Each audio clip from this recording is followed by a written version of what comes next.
시설 원예기사 2차의 작업형은 정보가 많지 않아서 시험을 준비하는데 어려움이 많습니다. 시설 원예기사 작업형 첫 번째 시간으로 DVD를 준비했습니다. 여러분께 DVD 병해를 보여드리고 그에 대한 설명은 식물 병해충 도감의 내용을 가지고 설명을 드리겠습니다.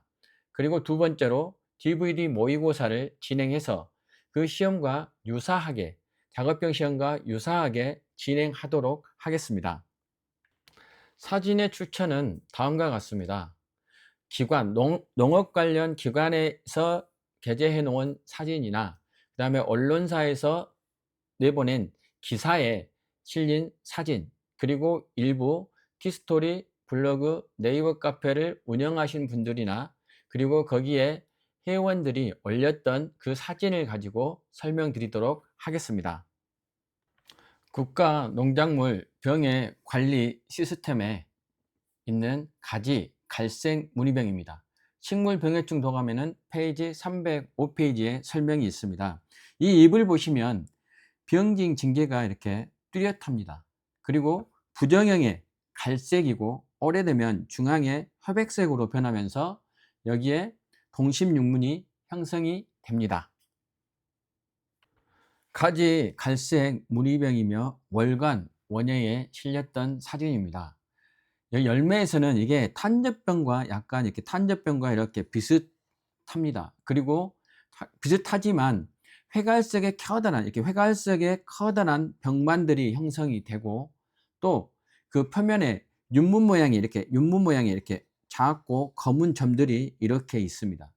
윤문 모양이라는 것은 이렇게 둥그런 동심원 모양이라고 보시면 됩니다. 여기에 작고 검은 점들이 있는 게 특징입니다.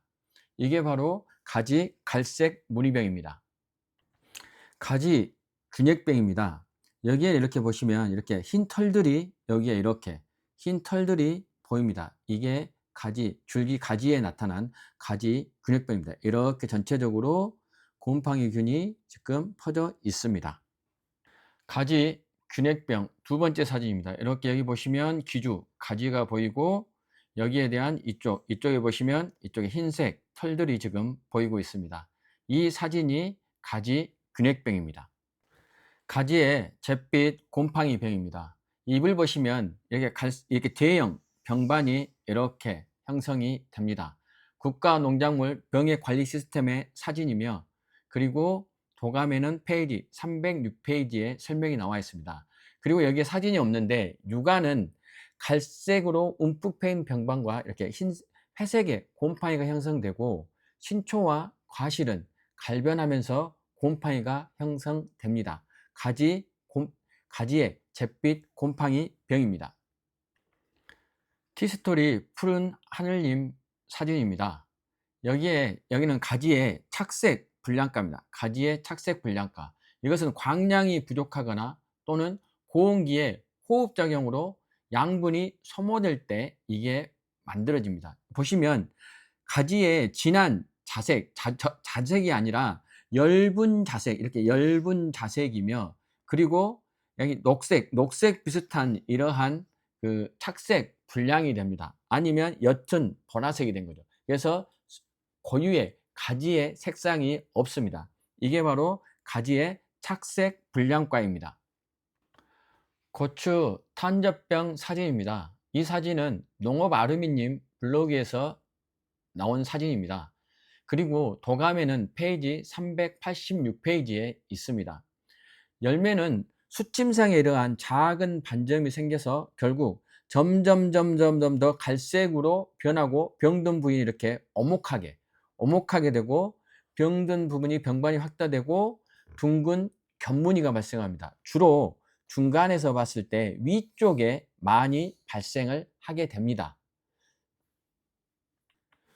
위쪽에 많이 발생한다고 제가 설명드린 이유는 특히 석회결핍, 고추에 석회결핍이 있는데 이것은 탄저병과 구분해야 되는데 주로 이건 석회결핍은 아래쪽에 발생됩니다. 그래서 탄저병과 석회결핍이 구분하기가 어려운데 고추를 중심으로 해서 위쪽으로 병반이 많으면 탄저병으로 이해하시면 되겠습니다.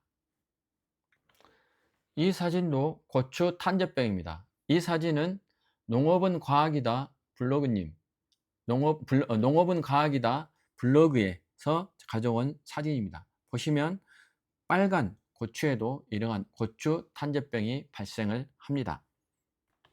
또한 탄저병은 비가 많이 내리고 그리고 성숙기에 이러한 병이 많이 발생을 합니다. 이 사진은 하늘과 바람과 별과 나의 블로그의 사진입니다.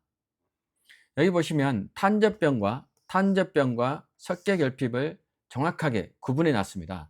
석계결핍은 보면 주로 과실의 끝이나 이러한 선단부가 본래의 색을 잃어가면서 누렇게 변색되고 아니면 좀 더 지나면 검게 변합니다.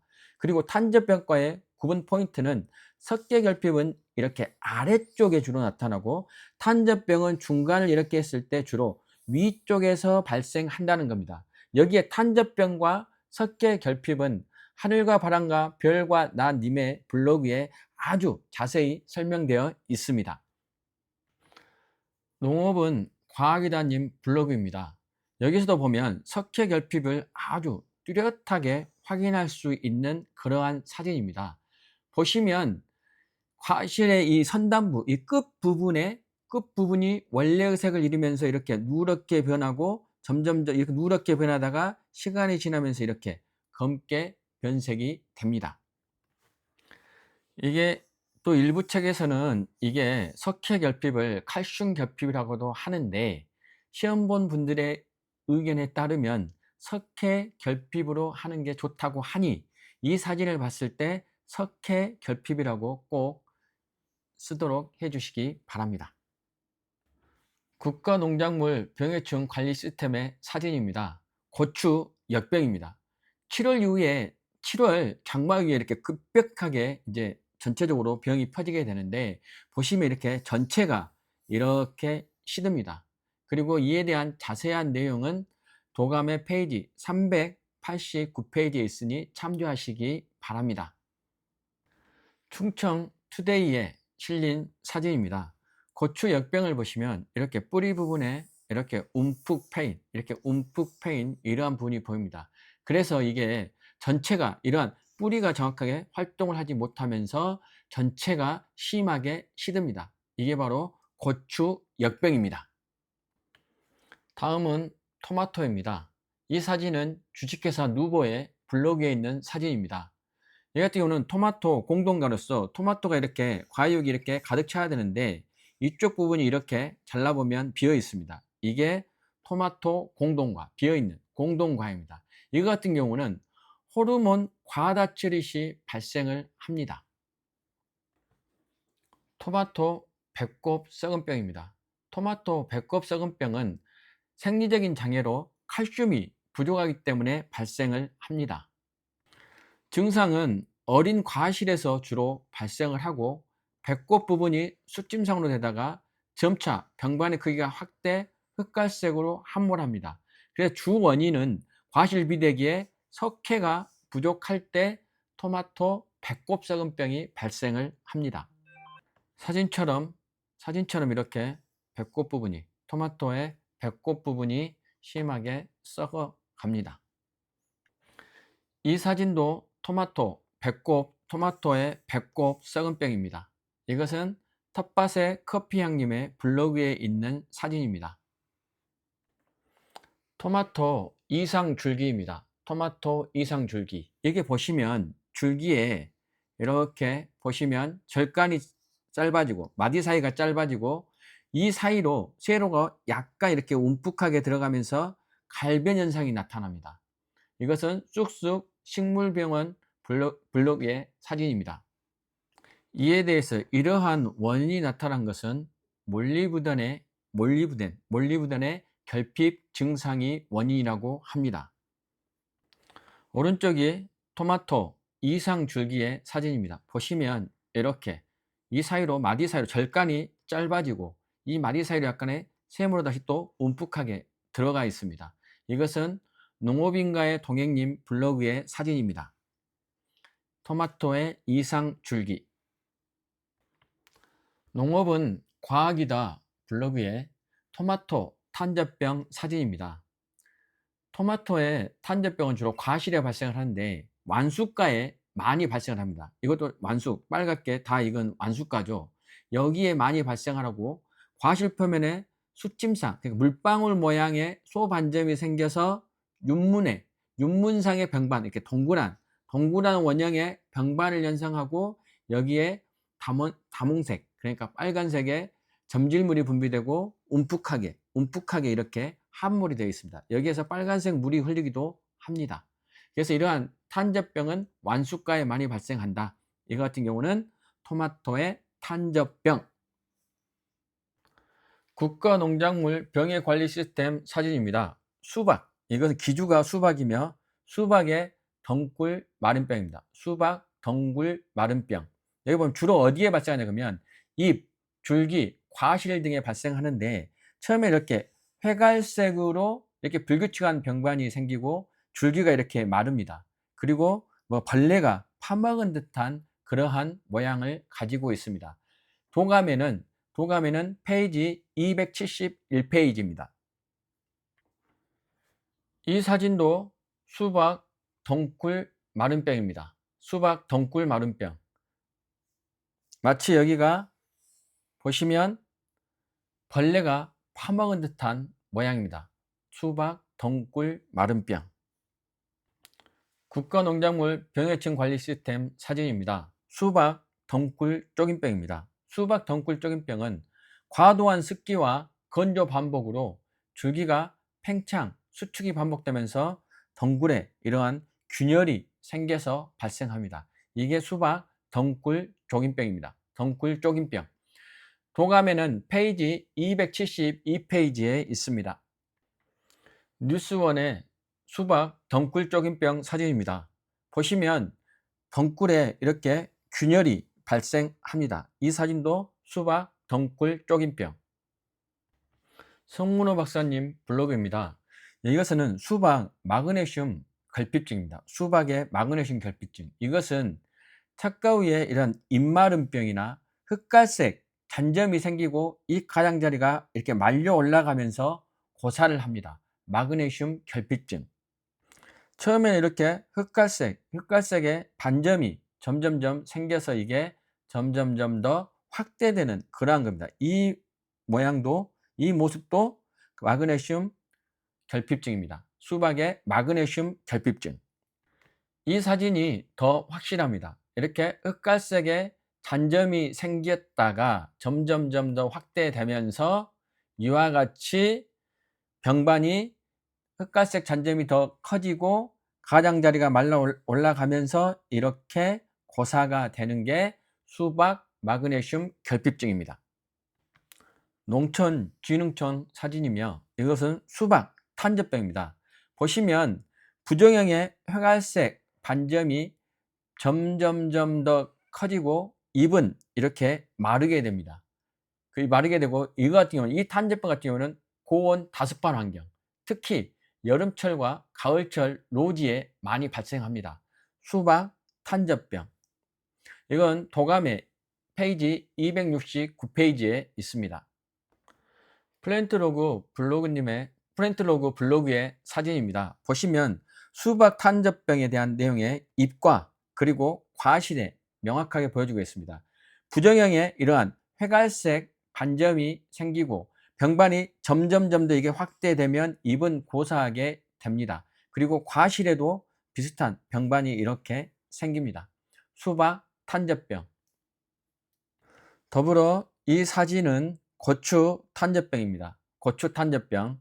석회 결핍과 꼭 비교하셔야 한다겠죠. 석회 결핍은 주로 선단부 아래쪽에 발생하고 중심부 위쪽으로 주로 발생하는 게 고추 탄저병입니다. 이 사진은 고추 탄저병 사진입니다.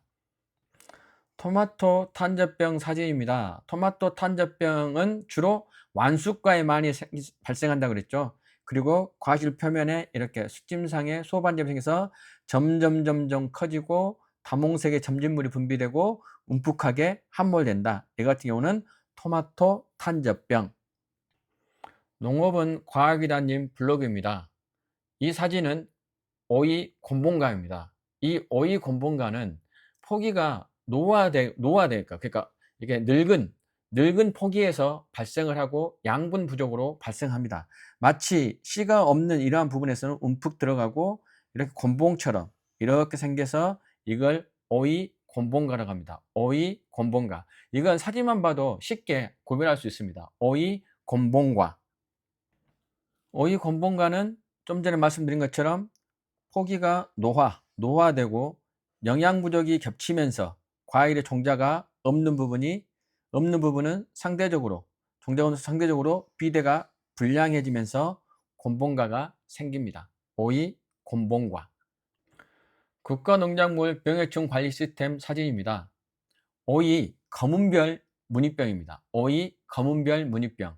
이 열매를 보시면 이렇게 암록색으로 이렇게 물러집니다. 물러지고 또 이게 작은 콩알 크기의 이러한 병반을 형성하고 진전하면 이렇게 갈라져서 여기에서 진액이 나옵니다. 이건 식물도감 페이지 259페이지에 사진들이 있습니다. 여기 같은 경우는 오이 검은별 무늬병. 잘 보십시오. 여기 보면 이렇게 안갈색으로 이런 작은 콩알 크기의 이 병반이 형성되고 이게 점점 진전하면 이렇게 갈라져서 여기에서 진액이 나옵니다. 농업은 과학이다님 블로그입니다. 오이 노균병 사진입니다. 오이 노균병.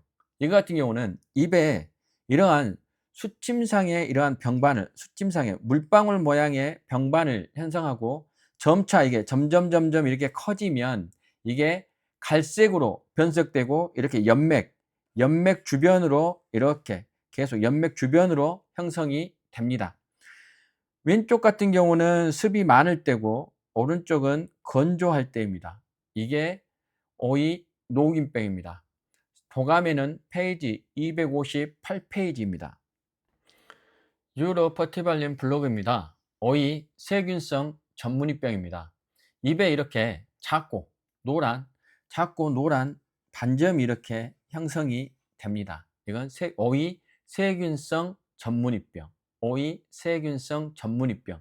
녹균병은 전체적으로 연맥 주변으로 이렇게 크게 나타난 반면에 세균성 전문이병은 작은 노란 반점이 발생된다는 게 차이입니다.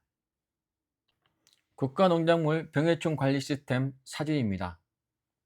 오이 흰가루병입니다. 오이 흰가루병은 밀가루를 이렇게 뿌린 것처럼 백색 원형의 병반이 이렇게 형성이 됩니다. 그래서 흰가루병은 쉽게 확인할 수 있습니다. 오이 흰가루병. 도감에는 페이지 263페이지. 농사로 사진입니다. 병에는 참외 녹균병입니다. 이게 참외 잎이니까 이 참외 잎을 잘 기주로 확인해 주시기 바랍니다. 이 참외 녹균병은 유묘기부터 수확기간 중에 잎에서만 나타납니다. 잎에서만. 이러한 수침상 병반이 점점 확대되어 이렇게 갈색으로 변합니다. 도감에는 페이지 394페이지입니다. 농사로 사진입니다. 병에는 참외 발효과입니다. 발효과. 이거 같은 경우는 이게 정상과, 왼쪽이 정상과고 오른쪽이 발효과입니다. 외관이 이렇게 정상처럼 보입니다. 외관은 정상처럼 보이지만 이게 잘났을 때 과육이 이러한 갈색, 이거보다 더 잘한 갈색으로 수침이 변하고 또 여기에는 알코올 냄새가 나면서 여기에 물이 차거나 당도가 낮아 먹기 어렵게 되는 생리적 장애입니다. 이 발효과는 왜 발생하냐 그러면 수확한 10일 전에 잦은 광으로 수분이 과다하거나 또 저온이나 일조량 감소 또는 질소량 과다로 인해서 참외 발효과가 발생합니다. 따라서 이거 같은 거 보면은 주로 이것만 나오기보다는 이거와 같이 비교가 될 수 있도록 이게 왼쪽이 정상과 오른쪽이 참외 발효과. 그래서 참외 발효과 꼭 기억하시기 바랍니다. 한농민 블로그입니다. 이 사진은 호박 균핵병입니다. 호박 균핵병. 주로 줄기와 과실 등에서 발생하는데, 줄기는 처음에 약간 이렇게 무른 증상을 보이다가 변색이 되면 이렇게 썩고, 또 여기에 썩은 게 진전이 되면 이렇게 흰 균사가 자라게 됩니다. 흰 균사가 자라고, 또 병이 많이 진행되면 이렇게 감염 부위에 이렇게 부정형 모양의 짓돈 같은 균핵이 형성이 됩니다. 이 사진은 호박 근핵병입니다. 호박 잿빛 곰팡이병입니다. 이 병든 조직에 이렇게 이 병든 조직에 이 쥐들 같은 그 잿빛의 곰팡이층을 형성하므로 비교적 쉽게 육안으로 진단이 가능합니다. 이러한 잿빛 곰팡이병은 노지보다는 저온 다습판이란 하우스 재배, 시설 재배할 때 그러한 시설 재배하는 작물에서 피해가 큽니다. 이렇게 보시면 잿빛 곰팡이가 눈에 띕니다. 이게 호박 잿빛 곰팡이, 호박 잿빛 곰팡이병입니다. 국가 농작물 병해충 관리 시스템입니다.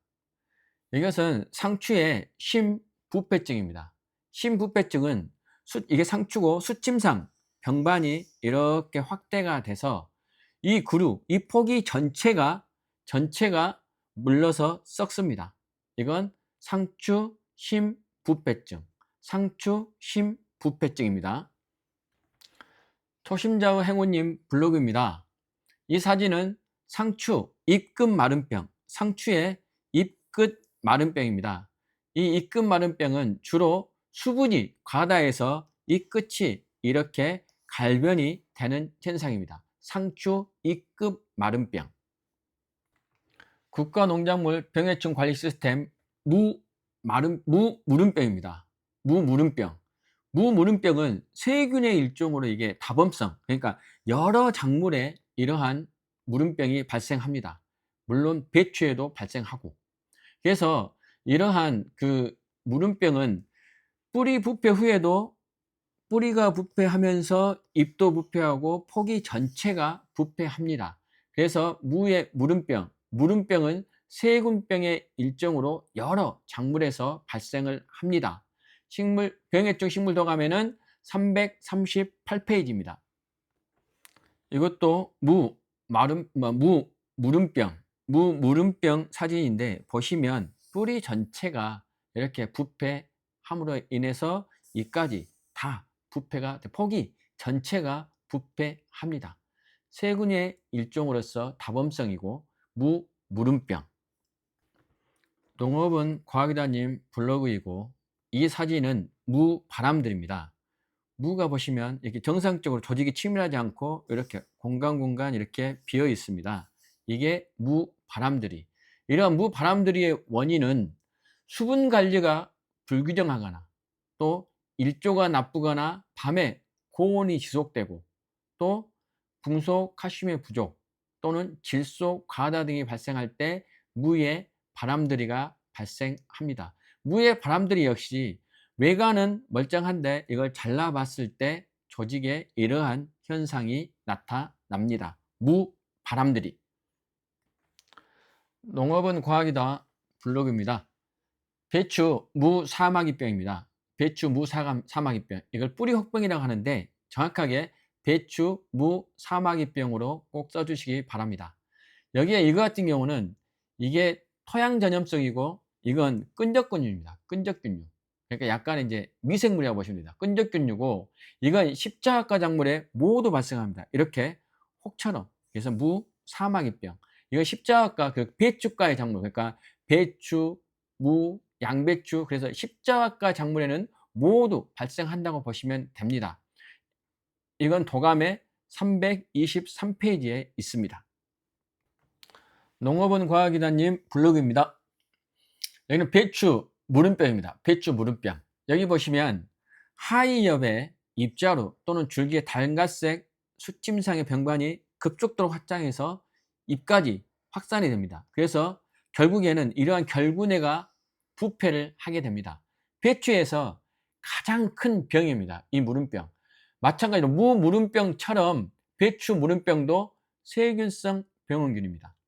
그래서 여기도 보시면 결구 전체가 이렇게 물러진다, 이렇게 보시면 됩니다. 배추 무름병. 농사로 사진이고, 이 병에는 옥수수, 이 옥수수 맞죠? 옥수수의 깐부기병입니다. 깐부기병. 이것은 모든 부분에서 발생하는데 특히 암꽃이나 숫꽃에서 발병하는 것이 특징입니다. 이 병환부가 이게 비대이고 점점 더 커지고 혹을 형성합니다.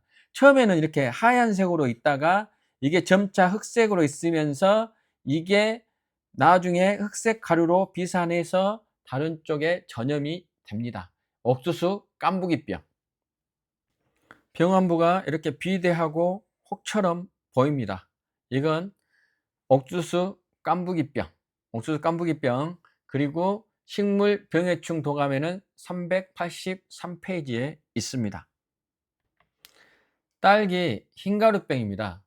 딸기 흰가루병은 딸기 잿빛 곰팡이병과 확연하게 구분됩니다. 잿빛 곰팡이병은 회색 곰팡이로 과실 전반을 다 덮고 있는 반면에 이 흰가루병은 보면 표면에 이렇게 이슬 같은 이렇게 균총들이 되어 있습니다. 그래서 전반적으로 하얗게 딸기 색상이 보이면서 하얗게 형성이 된다.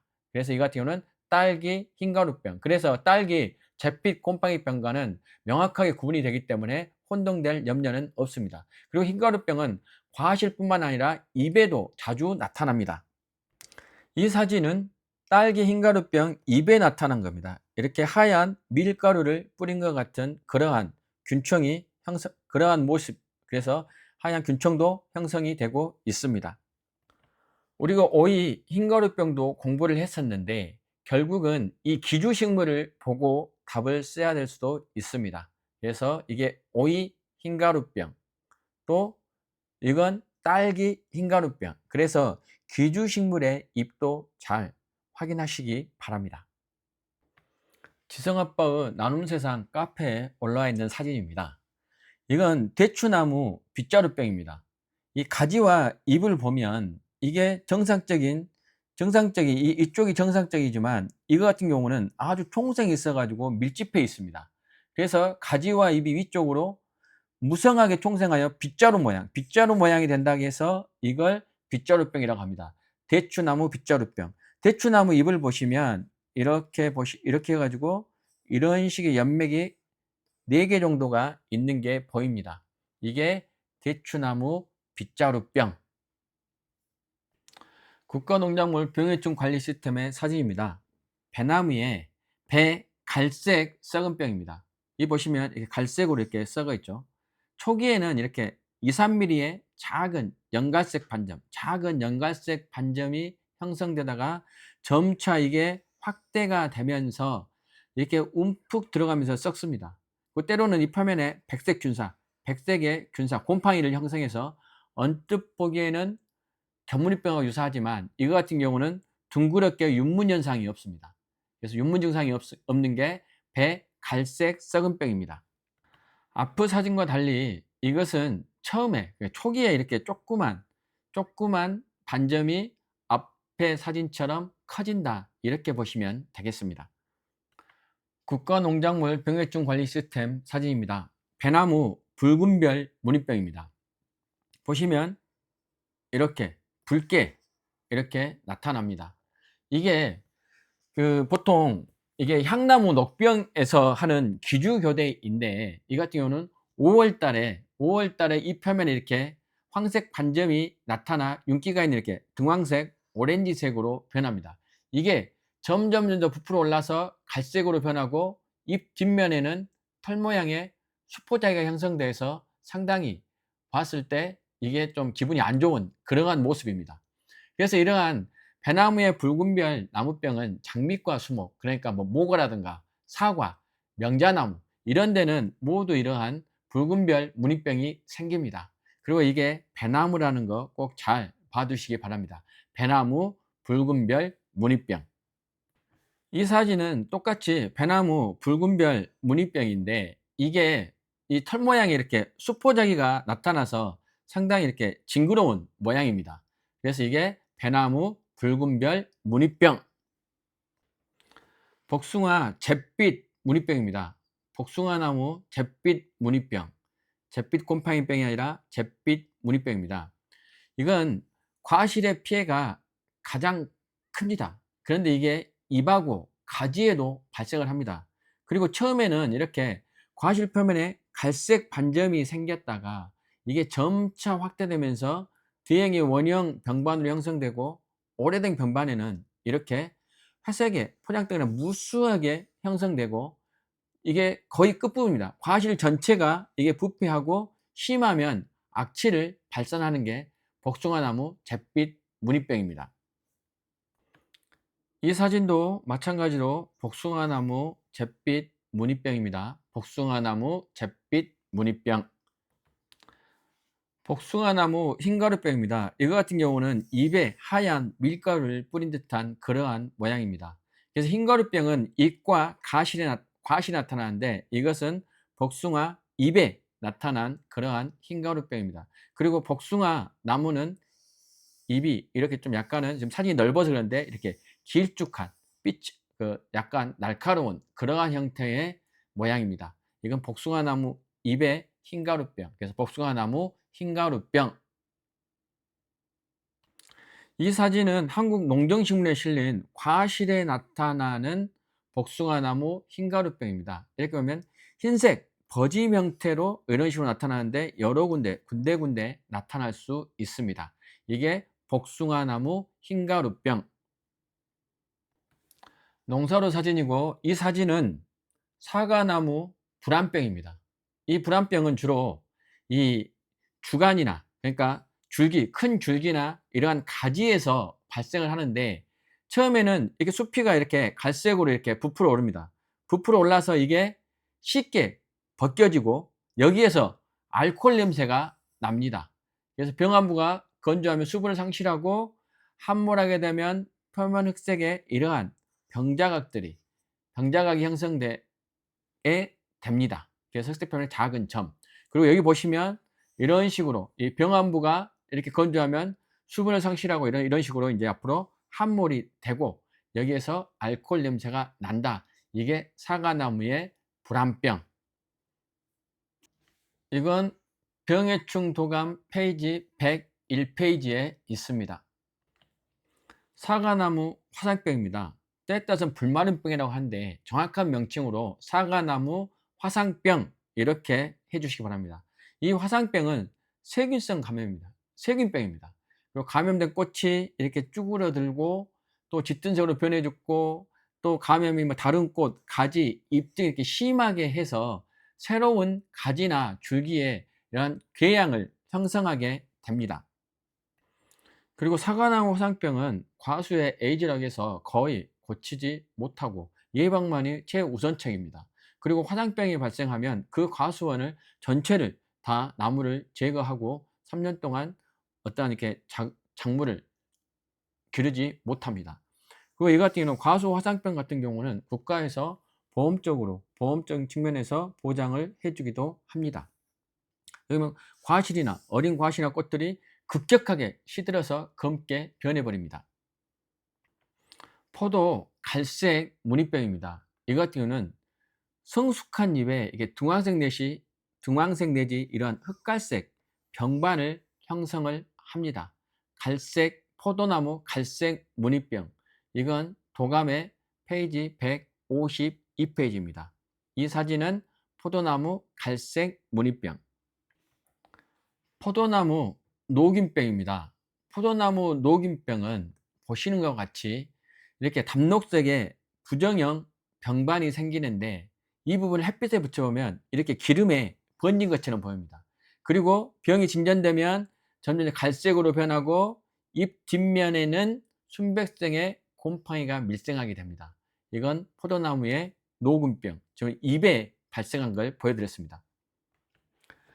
농업인 신문에 실린 포도나무 녹균병 유가입니다. 유가 피해 사항입니다. 이 감염되면 이렇게 황록색 내지는 갈색으로 변하고, 경화되면 과실이 이렇게 터지는 열과 현상이 발생을 합니다. 포도나무 녹균병. 병해충 도감은 페이지 149페이지입니다. 포도나무 탄저병입니다. 이 성숙기 과일에 주로 발생하고 발병 초기에는 이렇게 단갈색의 작은 반점들이 전면에 발생하고 진전되면 이 원형 반점이 점점 불규칙한 이러한 병반을 형성합니다. 탄저병, 포도나무 탄저병. 이것은 식물 병해충 도감의 페이지 146페이지입니다. 킹티안 2120님 블로그에 실린 포도 탄저병 사진입니다. 이렇게 점점점 이게 발생을 하면 젓갈색으로 변하고 불규칙한 병반을 이렇게 형성을 하게 됩니다. 포도나무 탄저병. 식물 병해충 도감 146페이지입니다. 국가 농작물 병해충 관리 시스템입니다. 국화 흰녹병입니다. 이게 잎 뒷면을 보시면 이렇게 융기한 반점이 보이고, 융기한 반점, 그리고 단갈색의 원형, 타원형의 부정형 병반이 생깁니다. 그래서 국화는 흰 가루를 뿌리는 것보다는 이러한 이 반점들, 그리고 단갈색 원형, 타원형, 부정형 병반이 보이는 게 국화 흰녹병입니다. 이건 식물 병해충 도감 페이지 170페이지입니다. 출처는 미상이고 이게 글라디올러스 잿빛 곰팡이병입니다. 이 사진은 따로 설명드릴 건 없고 글라디올러스 잿빛 곰팡이병. 국가농작물 병해충 관리 시스템의 글라디올러스 모자이크병입니다. 글라디올러스 모자이크병. 이 같은 경우는 잎의 포기 전체에 발생을 합니다. 이 모든 잎에 발생을 하는데 처음에는 녹색을 띠다가 점차로 잿빛, 다망색 이러한 얼룩 무늬를 형성을 합니다. 글라디올러스 모자이크병. 출처는 미상이며 글라디올러스 푸른 곰팡이병입니다. 여기 보시면 푸른 곰팡이가 보이시죠? 이것은 저장하거나 운송 도중에 발생하는데 습도가 높을 때 이 병반위에 이러한 푸른색 가루 모양의 포자가 이렇게 빽빽하게 형성이 됩니다. 글라디올러스 푸른 곰팡이. 이 사진은 이게 인터넷상에 상당히 이렇게 기존의 시험을 보았던 분들이 후기로서 남겨놨을 때 이 사진이 상당히 많이 있습니다. 글라디올러스의 푸른 곰팡이병. 농사로의 장미, 뿌리, 혹병입니다. 이게 뭐 금두한 정병도 같은 말인데 가급적이면 장미, 뿌리, 혹병으로 해주시기 바랍니다. 그래서 여기 보시면 이거 같은 경우 장미 같은 경우는 번식 자체를 영양번식, 꽃꽂이로 합니다. 그러다 보니까 이게 꽃꽂이에서 초기에는 이러한 칼루스로 혼동하기 쉬운데 이게 뿌리 혹병은 색이 갈색으로 변하면서 처음에는 이렇게 칼루스로 이렇게 생각하기 쉽지만 이게 갈색으로 변하면서 점점 더 지속적으로 커집니다. 이와 같은 경우는 세균성 병인데 이거 같은 경우는 꽃꽂이를 할 때 감염되는 경우가 많습니다. 식물 병해충 도감에는 페이지 188페이지입니다. 장미 흰가루병입니다.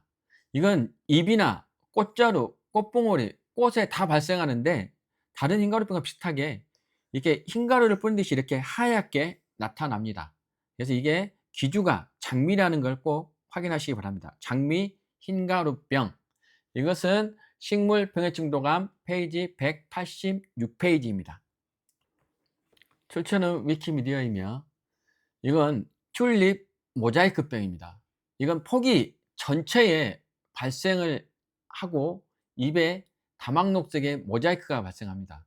꽃 같은 경우에는 꽃은 이런 꽃잎에 이렇게 칼라 브레이킹이 나타나서 이게 진기한 품종처럼 보이지만 이건 바이러스에 감염된 겁니다. 이건 튤립 모자이크병.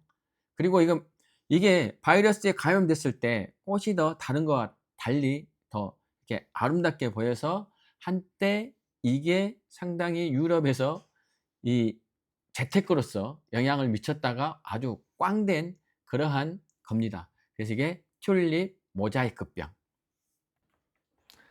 펜지의 잿빛 곰팡이병입니다. 펜지, 잿빛, 곰팡이병. 이 같은 경우는 잎, 줄기, 꽃에서 다 발생을 하는데, 잎은 부정형에 이렇게 대형 병반이 형성돼서 시들고, 그리고 줄기에는 많은 분생 포자가 형성되어 고사합니다. 그리고 꽃은 처음에는 작은 반점이 다수 생겼다가 진전이 되면 꽃 전체에 분생 포자가 덮여서 이게 썩게 됩니다. 이게 펜지, 잿빛, 곰팡이병입니다. 식물 병해충도감 페이지 218페이지입니다.